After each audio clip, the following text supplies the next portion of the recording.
তবে আমার কথাগুলো বোঝার দরকার আছে, যদি না বোঝেন আগামীকাল সকালে অ্যাক্সিডেন্ট করতে পারে।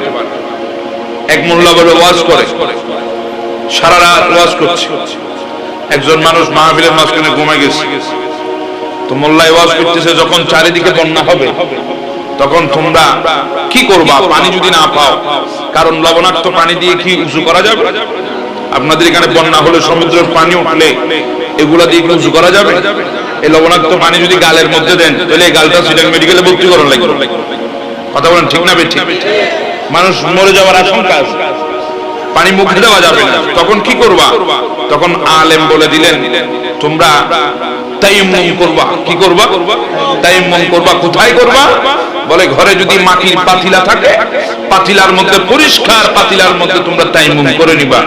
তো যে বান্দা ঘুমাইতেছে এটা পরিষ্কার পর্যন্ত ঘুমেছিল, কথা বুঝেন নাই?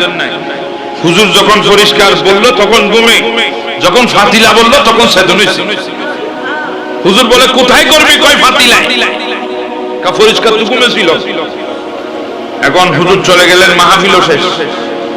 কয়েক দিন অতিক্রম হওয়ার পর দেখা গেল সত্যি চারিদিকে বন্যা হয়ে গেল।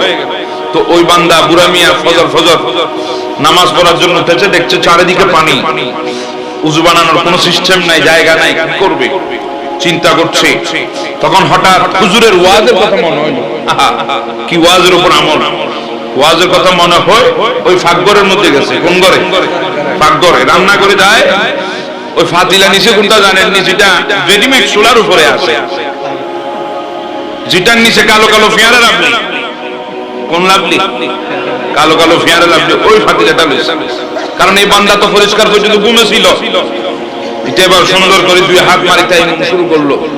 আচ্ছা সাই কোন ফিয়ারা লাভলি কি আর ফাতিলার মধ্যে আছে না? এগুলো কোথায়? বান্দা যায় কোনোভাবে আল্লাহু আকবার বলে তাকবীরে তাহরিমা নামাজ শেষ করে বসলো।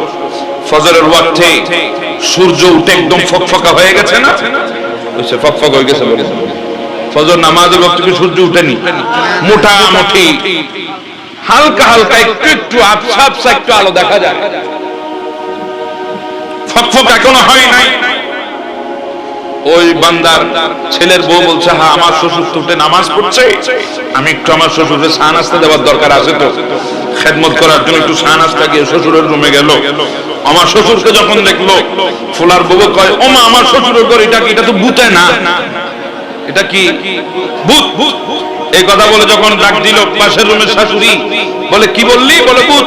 তখন বলে তাড়াতাড়ি লাঠি নিয়ে দেওয়া দরকার আছে। এই বান্দা চিন্তা করতেছে, আগে তো মারি লইব, তারপরে না ফুসুল লইব। তুই কোন কথা বলে ঠিক না বেঠিক? আগে তো অপারেশন সাকসেসফুল। এই বান্দা চিন্তা করি চারিদিকে দেখে শুনে বেড়া যেদিকে একটু করে নরম আছে ওইদিকে লাঠি দিয়ে বাইর হয় কোনোভাবে সাতটায় মাত্রায় রাস্তার মধ্যে উঠে সে দৌড়াইতেছে। তো সকাল সকাল যখন দৌড়ায়, মানুষ তো কম, একজন মানুষ দেখলো, কিরে তুমি কে, কোথায় যাইতেছ? এটা কই আসতেছে। এখন এই বান্দা জিজ্ঞাসা করে, কি আসতেছে? উঠে যখন বলছে আসতেছি, তো দৌড়াইতেছে। কি মুসিবত! সিলে কান লেগেছে, বলছে আমরা সিলের পিছনে দৌড়াইতেছি। কার কান লেগেছে তার আমরা তালাশ করি না। আর কদ্দুর গেছে? কয় কি হইছে? কয় আসতেছি তো দূর। আমার যেতে যেতে আপনাদের এটা কি বাজার? মুশারফরি বাজার। ওখানে যাওয়ার পর একটা লাশের গাড়ি, ফিকা, পিছনে কফি, ড্রাইভার আর হেল্পার দুজন নামলে একটু চা নাস্তা খাবে। এই বছর দূরাদূরি করি, তাড়াতাড়ি যাই গাড়ির উপর যায়, কফিনের উপর বসে গেছে। কয় হায় আল্লাহ, জান বাঁচি গেছে, আজকে তো নির্ঘাত মৃত্যুর মুখ থেকে বেঁচে আসলাম। এটা চিন্তা করে এখন শুকর আদায় করতে হবে না?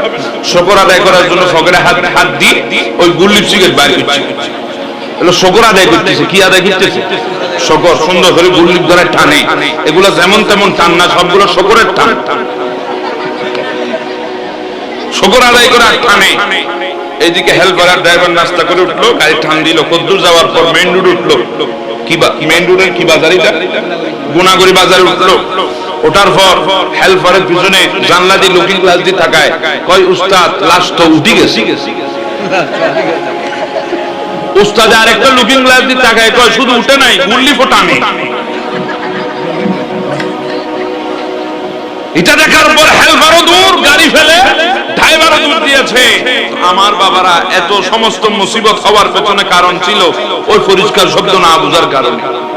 কথা বলেন ঠিক না ঠিক? আমি আজকে সারা রাত ওয়াজ করবো, একটা শব্দ যদি ছুটে যায় আগামীকাল সবাই আপনারা দৌড়াত দিবেন।